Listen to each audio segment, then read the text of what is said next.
Well, hello, welcome again to a reading through of Plato's The Apology of Socrates, and I'm up to this section here, 24b2, which in some editions is called Chapter 11. This is a fairly short one. So perimen un. Now men is generally used of introducing some new section here. Those writing about classical rhetoric refer to this section from 24b to 27e as Pistis, part 2, and just a quote from a writer on this topic. Grimaldi says the Pistis is used to represent the state of mind, namely conviction or belief at which the auditor arrives when the correctly chosen aspects of the subject matter are placed before him in an effective manner. So he's going to go through and talk about the different aspects of the charges, and this is part 2 of that. So Pistis part 2. So it's often in Greek, you read the whole sentence through carefully, and it's often better to start at the end and work backwards, and so I'm going to start with the imperative here. So let this be a sufficient defence for you, apologia, regarding therefore those things which the first accusers of me, so the first of my accusers, katagorun, were accusing me of. Proster Meleton. So again, if we go to the end of this, proster Meleton ton agathon kai philopolin hos phasin kai tus humeterus metatauta perasamai apologe sasthai. So there's the main verb here. So I will attempt to make a defence in regard to Meletos, and then sarcastically he says, that noble one and that one who loves his city, so he says. And after these things, understand, I will attempt to make a defence against the others, the remaining ones, the ones coming afterwards. So he's going to attack Meletos first. Altis guard day. So again, I'm going to go to the end of here. Hosper heteron two-tone on-tone categoron labomen au ten two-tone and termosian. So Artis, I think once again, let us take up, so once again then, in fact, let us take up, and then the again, the antomosian. This is referring to the testimonial or the affidavit. So let us take up again their affidavit, their testimonial on oath. And then hosper, as though, or as if, there were another lot of these accusers. So once again, as if there were some new set of accusers. Eke depose hodi. Well, something like, this is how it is.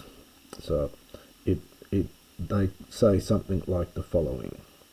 So perhaps it goes something like this. Sokrates facin, they say that Socrates ardicane, to have done wrong. Now we get tet and kai, so both corrupting the youth and u nomid zonta, we go down to here, and it's not believing in so much, although it does tend to move to that sense a bit later, I think, in the dialogue or in the speech. It's perhaps something like paying customary attention to, one translator has said.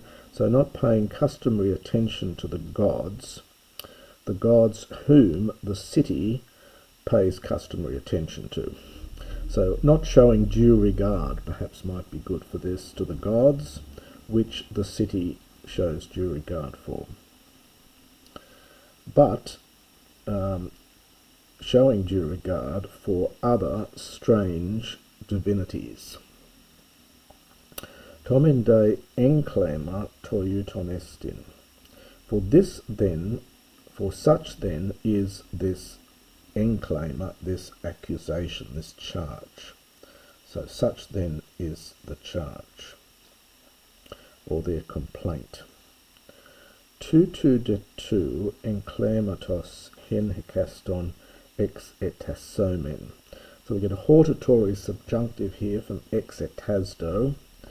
So let us examine each one, literally it's almost each aspect of this complaint to get the genitive in. So let us examine literally each one, perhaps each single aspect of this complaint.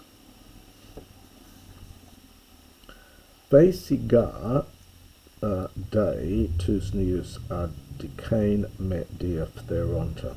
For they say, in fact, me to have done wrong, corrupting the youth. Word order is slightly odd here, but that's what it is. So for they say, in fact, that I am doing wrong. Well, the thought pattern is, for they say me to have done wrong in respect of the youth by corrupting them. It's probably the pattern of mind, but in English we just say, for they say indeed that I've done wrong corrupting the youth. Ego de geo andres athenaioi, but adicane fami meleton. But I, and the get is very emphatic here, I, in fact, O men of Athens, I say that Meletos has done wrong. Hoti spude cariantidzatai. Well, this is a bit of an oxymoron here. It's something like he is frivolous, he's making a jest in seriousness. So he's being frivolous in earnest. One translator's got there. So it's an oxymoron here.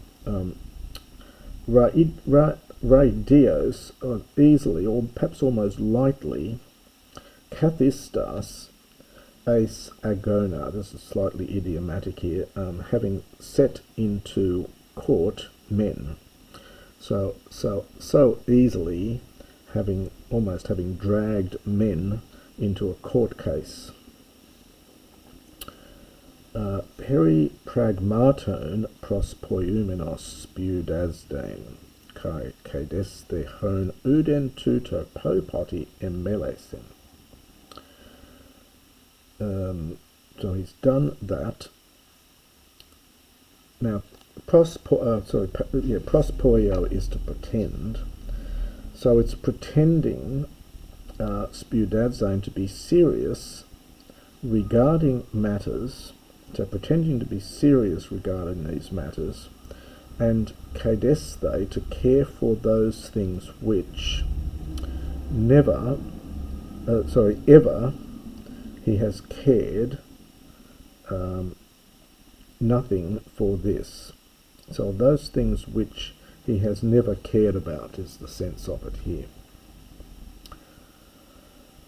So he's showing concern for, so pretending to be serious about matters, and to care for these matters which which have been a concern to this man, so in no way ever. That's the grammar of it. So to be concerned, so to care for those matters which, and that's and this is impersonal, it has been a concern for him in no respect ever, so we would say which he's never had any concern about, worried about matters that have never troubled him, that have never troubled him at all. Hos de tuto ekos eke, parasamai de humin epideixai.